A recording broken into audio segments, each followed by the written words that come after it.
आज एक बहुत महत्वपूर्ण केस के बारे में बात करेंगे, क्योंकि जो कानून व्यवस्था के बारे में हम लोगों को बताते हैं कि आप विश्वास रखिए कि ये कानून व्यवस्था अंधी नहीं है, आपको न्याय मिलेगा। लेकिन आज उस कानून व्यवस्था ने अपना अंधापन दिखा दिया और जहां जस्टिस देना चाहिए वहां पर आज इनजस्टिस हुआ है और एक नहीं 13 विक्टिम्स को इनजस्टिस मिला है। हम बात कर रहे हैं निठारी केस के बारे में। ये 2006 का वो केस है। आप में से कई लोगों ने उस समय अगर न्यूज में देखा होगा तो कितने सारे बच्चों के कंकाल मिले थे सेक्टर 31 नोएडा से, और सिर्फ डेड बॉडीज नहीं, कटे हुए ऑर्गन्स मिले थे जिनको बाद में जोड़कर फॉरेंसिक से ये साबित किया गया था कि हमारा बच्चा है। किसी ने अपने बच्चों के कपड़ों से पहचाना कि हमारे बच्चों के कपड़े हैं। और उस समय 2 लोग अरेस्ट हुए थे। मुनिंदर सिंह, जिसका घर था, जिसके घर के सामने, घर के पास में और घर के पास के नाले से ये सब ऑर्गन्स मिले थे बॉडी के, और मुनिंदर सिंह का नौकर सुरेंद्र कोली। और इन दोनों के ऊपर आरोप था कि इन्होंने कई सारी लड़कियों और महिलाओं के साथ में सेक्सुअल असॉल्ट करने के बाद से उनका मर्डर किया, मर्डर करने के बाद भी सेक्सुअल असॉल्ट किया और उसके बाद ऑर्गन्स को काट के पकाया, खाया। ऐसे कई आरोप थे। इनिशियली नोएडा पुलिस ने केस संभाला, उसके बाद सीबीआई के पास केस गया। 19 केस इनिशियली दर्ज हुए थे। 19 में से 3 तो इनिशियल स्टेज पर, इन्वेस्टिगेशन स्टेज पर ही हटा दिए गए थे क्योंकि कोई एविडेंस नहीं मिला था। 16 केस बचे थे। उन 16 में से 3 केसेस में ये दोनों पहले ही बरी हो गए थे, कोई एविडेंस नहीं था। बचे थे 13 केसेस। 13 केसेस में इन दोनों को, मनिंदर सिंह और सुरेंद्र कोली नौकर को, इन दोनों को ट्रायल कोर्ट ने कन्विक्ट किया था और डेथ पेनल्टी दी थी। लेकिन अब आगे क्या हुआ वो मैं आपको क्रोनोलॉजी से समझाती हूँ। सबसे पहले दोनों आरोपियों को अलग करते हैं। मुनिंदर सिंह अलग और सुरेंद्र कोली अलग। मुनिंदर सिंह घर का मालिक है, उसको तो इलाहाबाद हाईकोर्ट ने सारे केसेस में बरी कर दिया। अब बचा है सुरेंद्र कोली, जिसका कि क्लियर कट कन्फेशनल स्टेटमेंट था, जिसने क्लियर अपने शब्दों में मैजिस्ट्रेट के सामने पूरा किस्सा बताया था कि कैसे कैसे मैंने बच्चों को लाया घर पे और कैसे उनका मर्डर किया, क्या क्या किया उनके साथ में, कैसे ऑर्गन्स काटे, खाए पकाए, सब उसने डिटेल में बताया था। अब सुरेंद्र कोली के बारे में बात करते हैं, क्योंकि इसका केस इतना विचित्र है और कैसे कोर्ट्स और न्यायालय और कैसे कानून व्यवस्था का इस केस में मजाक बना है वो मैं आपको पॉइंट बाय पॉइंट बताती हूं, और क्या होना चाहिए था वो भी हम डिस्कस करेंगे। तो लास्ट तक ये वीडियो जरूर देखना, क्योंकि ये सिर्फ सुरेंद्र कोली और सिर्फ मुनिंदर सिंह का केस नहीं है। यहां पर इतने सारे बच्चों की डेथ हुई है और ये केस हम सबको इफेक्ट इसलिए करता है क्योंकि इसके अंदर इन्वेस्टिगेटिंग एजेंसी सीबीआई इन्वॉल्व है, इसमें investigating agency local police involve है, इसमें trial court, high court, supreme court, इसमें लोअर से लेकर हाई लेवल तक के कानून व्यवस्था इन्वॉल्व है। कैसे कानून व्यवस्था ने इस केस में काम किया है वो इसीलिए हमें जानना जरूरी है, क्योंकि अगर इस तरह की कानून व्यवस्था हमारे देश में रही तो न्याय की उम्मीद करना मुश्किल हो जाएगा। इसीलिए ये वीडियो लास्ट तक देखिएगा। सबसे पहले मैं क्रोनोलॉजी आपको बताती हूं कि सुरेंद्र कोली के केस में क्या हुआ। तो 13 केसेस में से सबसे पहले एक केस में सुरेंद्र कोली को इलाहाबाद हाईकोर्ट ने कन्विक्शन को अपहेल्ड कर दिया। यानी कि इलाहाबाद हाईकोर्ट ने कहा कि ट्रायल कोर्ट ने जो फांसी की सजा दी है वो बिल्कुल सही है। तो एक 15 साल की बच्ची का वो केस था। उसमें हाईकोर्ट ने कहा कि हम कह रहे हैं कि यस, सुरेंद्र कोली ने जो कन्फेशन दिया है, अपना स्टेटमेंट दिया है, उसके आधार पर, और उसने जो रिकवरीज कराई है, खुद सुरेंद्र कोली ने जाकर बताया कि कहां पर डेड बॉडी मिलेगी, कहां पर स्कल मिलेगा, कहां पर हाथ मिलेगा, पैर मिलेगा। उसने सारी चीजें जहां जहां बताई, पुलिस ने वहां वहां से रिकवर किया और ये सेक्शन 27 एविडेंस एक्ट में एडमिसिबल है। और उसके बाद उसका कन्फेशनल स्टेटमेंट भी वॉलंटरी है, ऐसा इलाहाबाद हाईकोर्ट ने हेल्ड किया और उसकी फांसी की सजा को अपहेल्ड किया, यानी कहा कि हाँ, इसमें फांसी होनी चाहिए। ये एक केस में हुआ। अब उसी केस में सुरेंद्र कोली गया सुप्रीम कोर्ट। 2011 हो गया, तब तक 2011 आ गया। अब 2011 में सुप्रीम कोर्ट के सामने जब ये मैटर आया, सुप्रीम कोर्ट ने भी कहा कि यस, सुरेंद्र कोली का कन्फेशन जो उसने अपने मुंह से मजिस्ट्रेट के सामने बताया है वो बिल्कुल वॉलंटरी है, कोई दबाव नहीं है उसके ऊपर, और उसने अपने वॉलंटरी से, अपनी इच्छा से अपना स्टेटमेंट दिया है और उसकी स्टेटमेंट के आधार पर रिकवरीज भी हुई है। तो इसीलिए कन्विक्शन जो है वो सही हुई है। और साथ में कोर्ट ने ये भी कहा कि 2 लड़कियों ने ये भी बयान दिया है कि हमें भी सुरेंद्र कोली घर के अंदर ले जाने की कोशिश किया था एक बार, अगर हम भी उसके साथ अंदर रूम में चले जाते तो शायद हम भी जिंदा ना होते। ऐसे 2 बच्चियों ने अपना बयान भी दिया है। उस बयान को भी सुप्रीम कोर्ट ने अपने ऑर्डर में लिखा है। वो सुप्रीम कोर्ट की जजमेंट मैं यहां पर लगा रही हूं, जो कि Surendra Koli versus state of UP है, जिसका क्रिमिनल अपील नंबर 2227 ऑफ 2010 है। ये ऑनरेबल सुप्रीम कोर्ट की जजमेंट है 2011 की, जिसमें कि सुरेंद्र कोली को कहा कोर्ट ने कि ये तो बहुत ही बार्बरिक एक्ट है और ये रेयरेस्ट ऑफ रेयर केस है और इसमें कोई भी इसमें लीनियंस नहीं देनी चाहिए, डेथ पेनल्टी होनी ही चाहिए। और सुप्रीम कोर्ट ने जब डेथ पेनल्टी अपहेल्ड कर दी थी, उसके बाद से सुरेंद्र कोली को डेथ पेनल्टी एग्जीक्यूट करने के लिए भी आगे बढ़ गया था केस, क्योंकि सुरेंद्र कोली ने मर्सी पिटीशन डाली थी जो कि उस समय के प्रेसिडेंट ने रिजेक्ट कर दी थी, यानी मर्सी पिटीशन भी रिजेक्ट हो गई। अब सुरेंद्र कोली को फांसी होने ही वाली थी। सन 2014 का समय था, नवंबर में उसको फांसी होनी थी। वो डासना जेल में बंद था। अब डासना जेल से उसको रात को मेरठ की जेल ले जाया जा रहा था, क्योंकि फांसी डासना जेल में अरेंजमेंट नहीं हो सकता था, मेरठ में होना था। उसी रात को ये मीडिया में खबर फैल गई कि फांसी होने जा रही है। तभी सीनियर एडवोकेट इंदिरा जयसिंह और साथ में उनके और भी वकील, उन लोगों ने इमीडिएटली सुप्रीम कोर्ट में रिव्यू डाली। अब सुप्रीम कोर्ट में रिव्यू इसलिए डाली क्योंकि सुरेंद्र कोहली पहले सुप्रीम कोर्ट में अपनी मर्सी पिटीशन के खिलाफ भी जा चुका था कि मेरी डेथ पेनल्टी को रोक दो, उसको स्टे कर दो, लेकिन सुप्रीम कोर्ट ने रिजेक्ट किया था। तो ऐसे में रिव्यू डाला, और कब डाला? आधी रात को रिव्यू डाला। ऑनरेबल सुप्रीम कोर्ट आधी रात को 1 बजे जागे। ऑनरेबल जस्टिस दत्तू थे उस समय। उन्होंने रात को 1:40 पे, यानी आधी रात को उन्होंने ऑर्डर किया और डेथ पेनल्टी को स्टे कर दिया। कारण यह दिया गया कि डेथ पेनल्टी पर कोई अगर कन्विक्ट है तो उसकी डेथ पेनल्टी का जब स्टे हियरिंग होती है तो वो ओपन कोर्ट में होनी चाहिए। दूसरी बात ये सबसे बड़ी थी कि सुरेंद्र कोहली को एक केस में तो डेथ पेनल्टी दी गई जिसकी अब एग्जीक्यूशन हो रही है, लेकिन उसके बाकी के जो 12 केसेस हैं, 12 केसेस ट्रायल कोर्ट से तो डेथ पेनल्टी मिल चुकी है, लेकिन हाई कोर्ट में वो पेंडिंग है। अब 12 केसेस का निर्णय सुनने के लिए सुरेंद्र कोहली को जिंदा रखना है। इस पॉइंट पर ऑनरेबल सुप्रीम कोर्ट ने डेथ पेनल्टी पर रोक लगा दी, स्टे लगा दी कि भाई उसको तो जिंदा रहना है बाकी के 12 केसेस को सुनने के लिए। अब डेथ पेनल्टी रुक गई 2014 में। अब जो बाकी के 12 केसेस इलाहाबाद हाई कोर्ट में अपील में चल रहे थे, जिसमें कि सुरेंद्र कोहली की तरफ से अपील फाइल की गई थी कि 12 केसेस में जो मुझे कन्विक्शन हुई है, डेथ पेनल्टी हुई है, वो सही नहीं है, मुझे एक्विट कर दो, मैंने नहीं किया है, ऐसा उसने अपील डाला।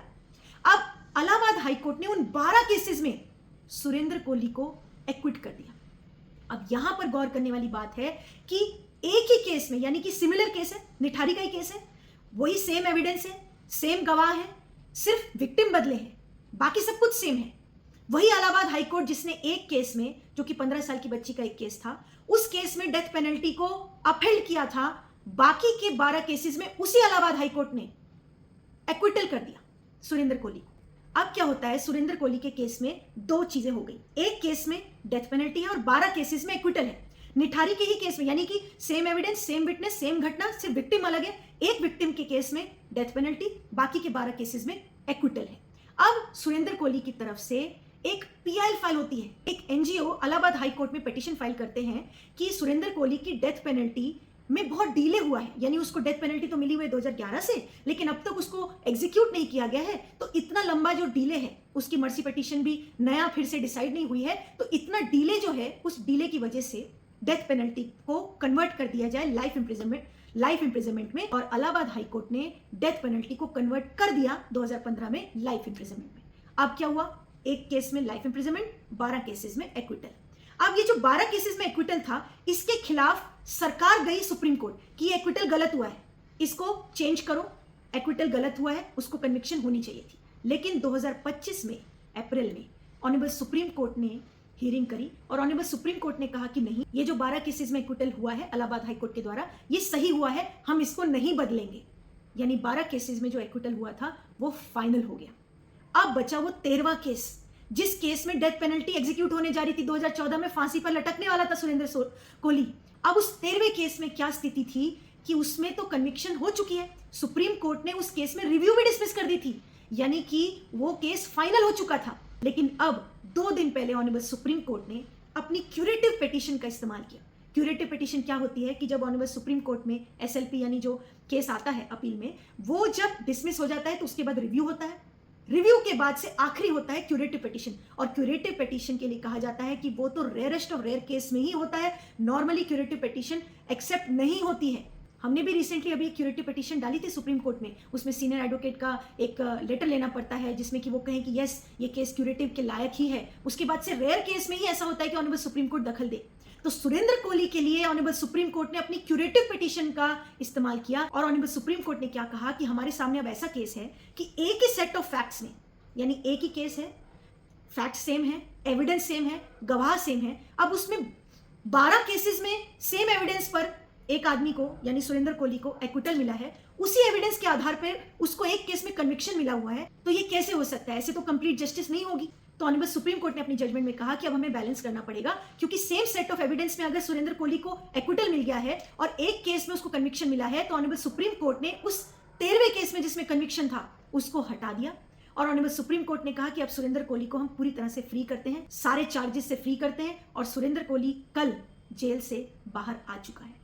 जो फांसी पर लटकने वाला था, जिसने अपने मुंह से खुद से बयान दिया था कि मैंने इतने सारे बच्चों को कैसे काटा, कैसे मारा, कैसे उनके साथ गलत किया, वो आज फ्री है। और ऐसा नहीं सुप्रीम कोर्ट ने कहा है कि सुरेंद्र कोहली इनोसेंट है। सुप्रीम कोर्ट ने कहा कि बेनिफिट ऑफ डाउट इसको देना पड़ेगा क्योंकि ये 12 केसेस में बरी हुआ है। अच्छा, 12 केसेस में जो बरी हुआ है वो 12 केसेस में भी कोई इनोसेंट है ऐसा कह के नहीं उसको बरी किया गया कि भाई सुरेंद्र कोहली ने कोई आरोप ही नहीं किया था, उसने कोई क्राइम किया ही नहीं था, उसको गलत फंसाया गया था। नहीं, 12 केसेस में भी जो एक्विटल हुआ था वो इस ग्राउंड पर हुआ था क्योंकि उसको बेनिफिट ऑफ डाउट मिला था। अब मैं आपको वो बताती हूं कि वो क्या benefit of doubt Surendra Kohli को मिला है।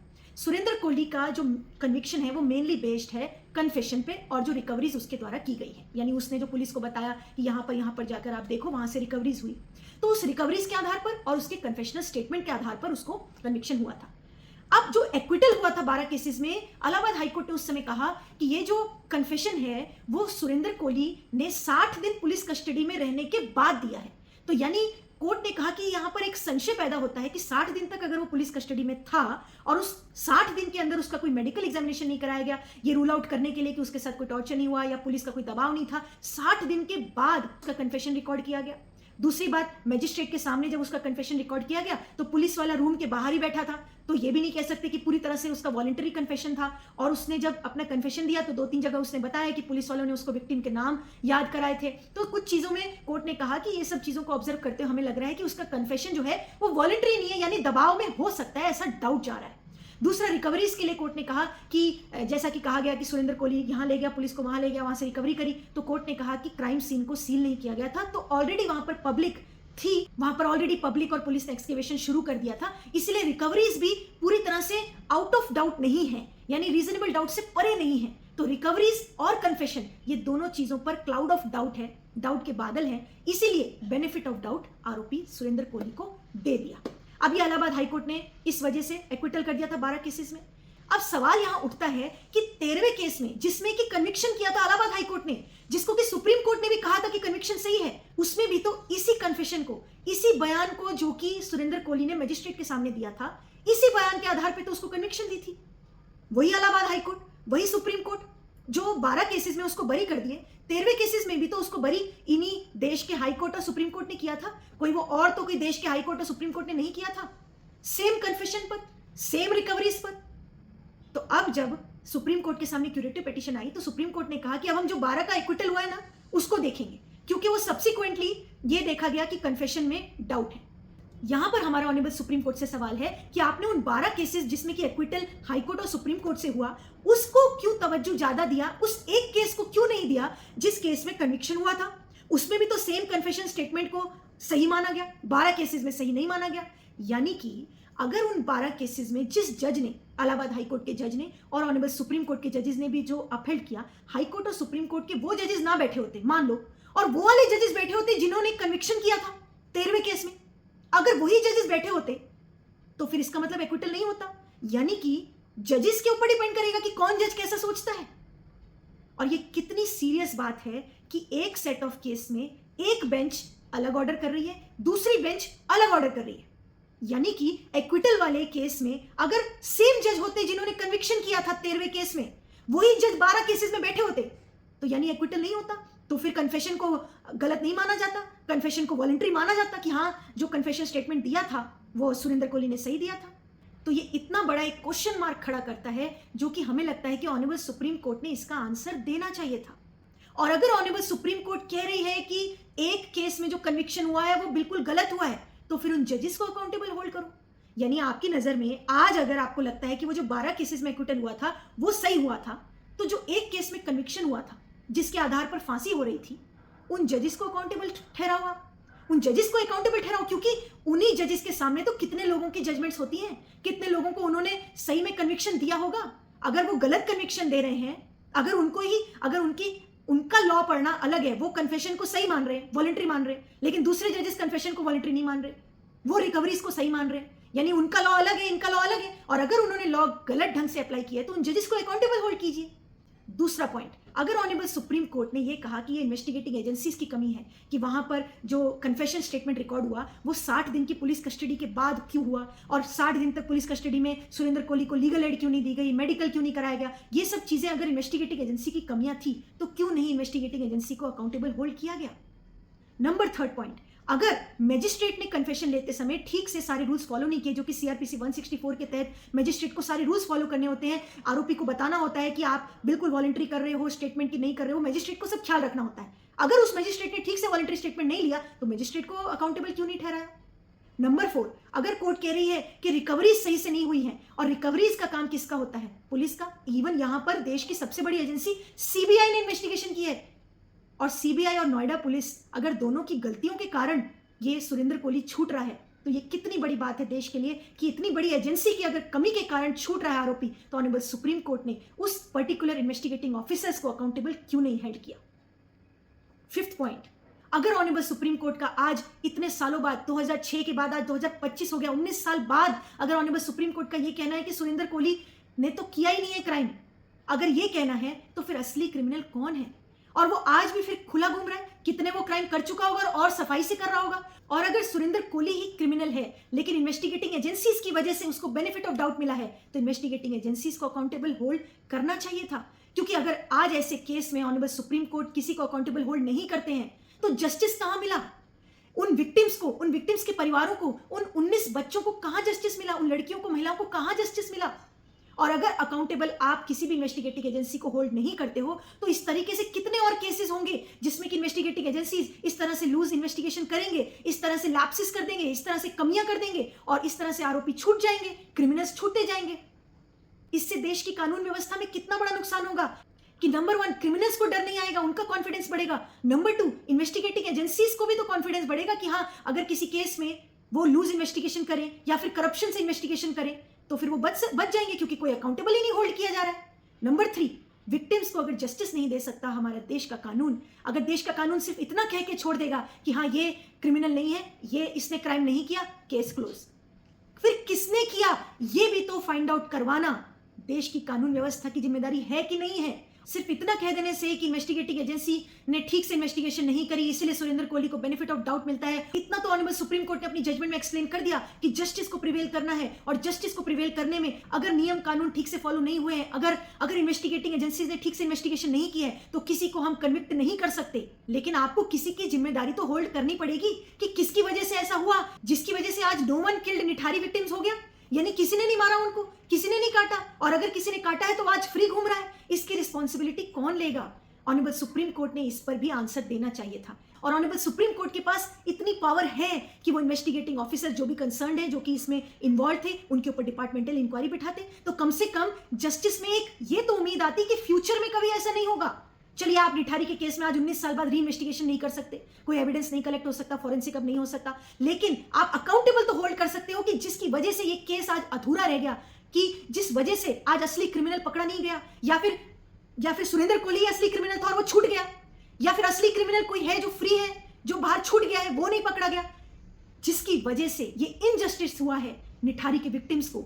कम से कम उसकी जिम्मेदारी होल्ड करने के लिए कोई तो अकाउंटेबिलिटी आप अपनी जजमेंट में दे सकते थे, और अगर सुप्रीम कोर्ट ने नहीं किया है ऐसा, तो कम से कम सरकार ने चाहिए कि इसमें अकाउंटेबल होल्ड करे, ताकि एक समाज में, देश में हमारे ये संदेश जाए कि दोबारा ऐसा नहीं होगा। क्योंकि अगर आप किसी की जिम्मेदारी होल्ड नहीं करते हैं, किसी को अकाउंटेबल होल्ड नहीं करते हैं, तो कानून व्यवस्था से आम इंसान का विश्वास उठ जाएगा। कोई जस्टिस लेने कोर्ट में क्यों आएगा, कोई जस्टिस लेने कानून व्यवस्था के पास क्यों आएगा, जब उसको पता चलेगा कि 19 साल बाद भी हमें जस्टिस नहीं मिलेगा। और अगर क्रिमिनल छूट जाएगा तो कोई जिम्मेदारी नहीं लेगा कि क्रिमिनल क्यों छूटा, या फिर असली आरोपी कौन है, असली क्रिमिनल कौन है। इस बात की कोई जवाबदेही अगर नहीं होगी तो कानून व्यवस्था धीरे धीरे गिरती जाएगी और आरोपियों का, ऐसे क्रिमिनल्स का बल बढ़ता जाएगा। इसीलिए इस वीडियो के माध्यम से हम ऑनरेबल सुप्रीम कोर्ट से और सरकार से निवेदन करते हैं कि आप कम से कम अकाउंटेबल होल्ड करना शुरू कीजिए।